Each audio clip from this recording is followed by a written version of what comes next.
gotten home and I've brought along a new little addition with me. But that's not the only thing I've brought back. I've also got a brand new background to add into the Egernia depressa enclosure. So let's get started. I've always liked the Egernia depressa tank. I like all the logs and everything in there, but I've always been kind of nagging myself to do something in the background there, or either paint something myself or do a rock background.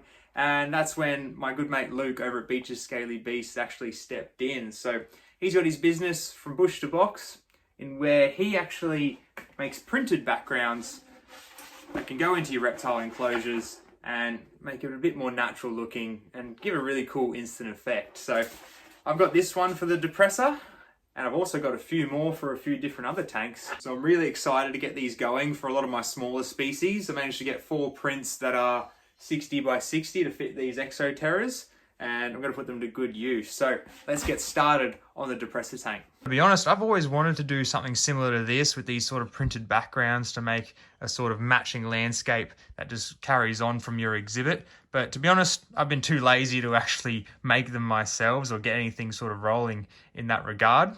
So I'm really stoked that Luke has stepped up and actually done the legwork to make this possible. And he's got a lot of different backgrounds on there that you can choose from to match all sorts of different environments. And I typically do prefer to have these mock rock backgrounds in there the animals can use and climb all over and things like that. But for certain instances, for example, these depressa that aren't really going to climb the background much, it's a perfect option. And it really is another weapon in the arsenal of a reptile keeper to make a beautiful little habitat at home. Now, speaking of animals that don't really climb on a background much, I've got my Void's Forest Dragons here. Their tank's staying the same for now, but their baby enclosure is going to get one of these beautiful rainforest background pictures here. Now, the great thing about this is a photo I've actually taken myself, along with most of the other ones that I've actually gotten from Luke. So you can actually send in your photos and get custom things printed out to suit your animal's needs. And it really gives you that personal touch for the exhibit because it's something that you've gone and seen for yourself. So I'm very lucky in that I've got a spare exoterra that's the same size as the depressa's current enclosure. So I'm going to stick their background into this one, and that way I can just take out all their enclosure furniture, give it a clean in the process, and set them back up in this tank. It'll be pretty much the exact same thing, just a full clean for them. Let's have a little look what this thing's going to look like.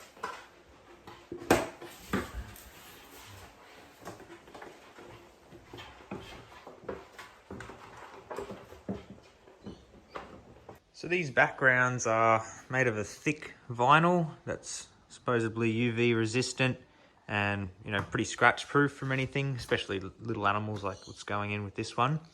And it basically just has a film on the back here that you peel off, and then it's got a sticky residue on the other side, and basically just stick it into place. So let's give it a go.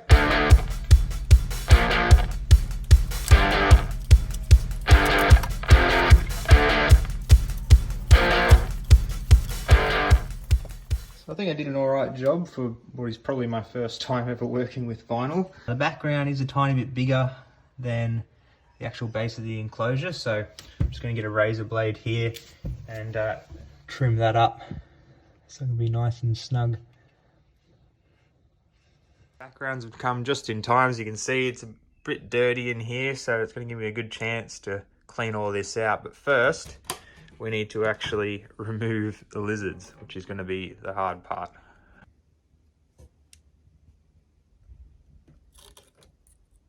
Hello.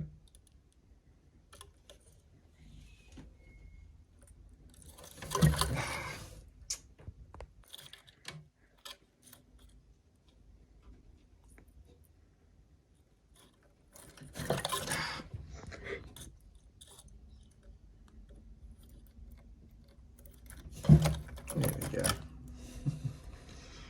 Little nuggets to try and get out of there. They're very good at what they do with all those spikes to stick into the crevices. You gonna eat my hand?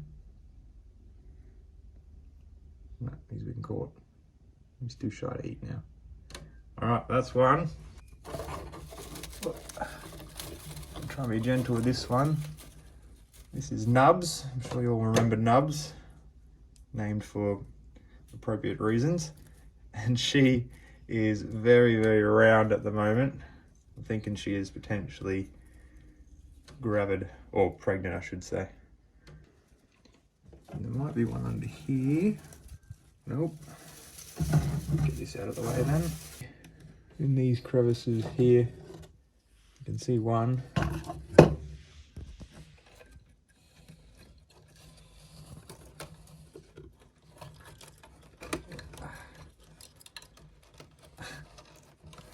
Once again, very difficult to remove. There we go.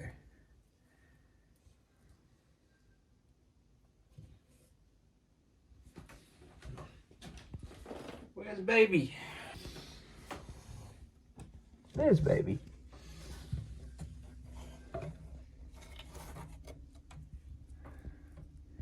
So little baby from last season's definitely getting big now. He's just about the same size as the smallest of the bigger ones.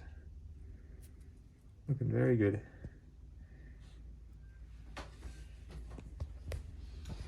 Alright.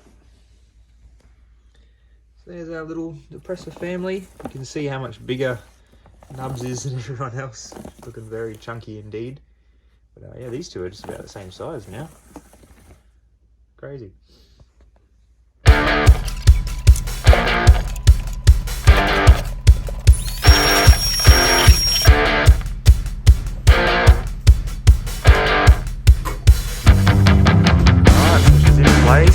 Lighting's on. Really good.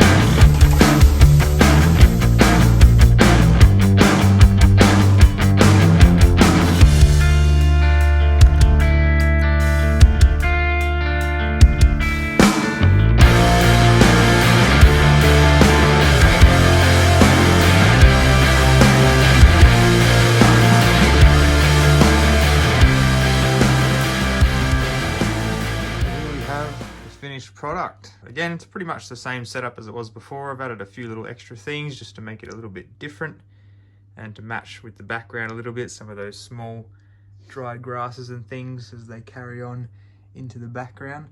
But yeah, I'm very happy with how it's turned out. It looks awesome. Can't thank Luke enough for providing these backgrounds. Last thing left is to pop in the lizards.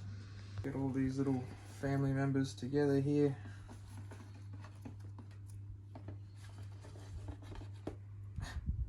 Enjoy your new home, guys.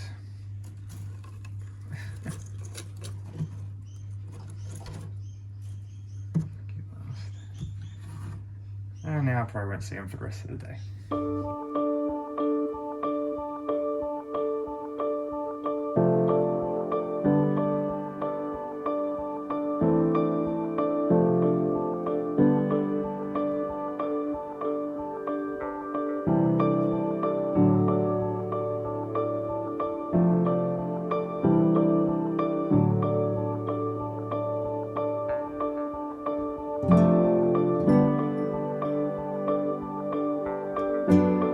So I hope you enjoyed seeing a bit of an update on the Egernia depressa. They're such a good little pet lizard to have, and fingers crossed we've got another little baby or two on the way this season.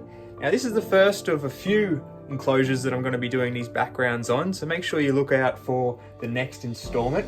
Otherwise, thanks for watching, guys. Subscribe for more Australian reptile videos, and I'll see you next time.